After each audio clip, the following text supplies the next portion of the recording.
Hi, all. John Griffith here to talk to you a little bit about the snow conditions in the Colorado Rocky Mountains puzzle piece, specifically as it relates to the data set and how to explore and play with the data in CODAP. Like all puzzle pieces, you can learn a little bit more about the data set in this Explore the Data table. We include some questions to consider when playing with the data as well, and then you can find the data set associated with this puzzle piece in this interactive CODAP tool displayed on the screen. This CODAP tool, we'll talk a little bit more about what I've learned. Again, I did not develop this tool and I don't pretend to be an expert as it relates to the CODAP tool, but I've enjoyed playing and learning. And so just want to show you some of the things that I've learned as well.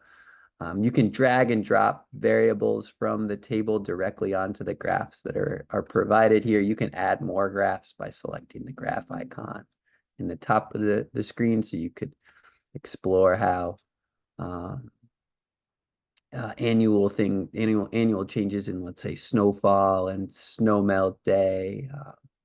You can add some lines to these graphs using this ruler icon here that shows up on the side of the window when you can click on the graph and connect the lines to see how things have changed over time.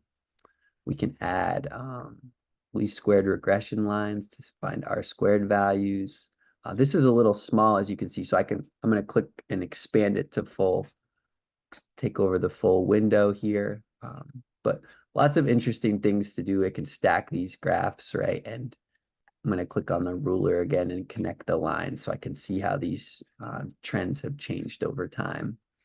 By stacking the graphs, I'm going to click out of this graph with the X, and I want to get rid of this R squared, this trend line here too. So I'm going to go back up to the ruler and select that to get rid of it. Another cool feature is this is one y-axis, but I can add a secondary y-axis by dragging this to the other side of the graph. And now I've got snow melt, day of year, total snowfall, and I can look at those trends over time.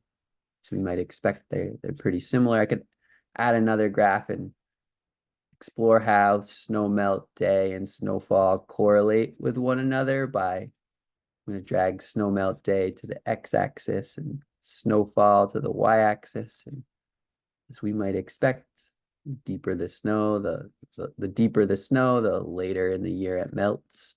I'll add a trend line to this, R squared of 0.72. So pretty interesting to be able to explore lots of different variables by year, looking at correlations by comparing them.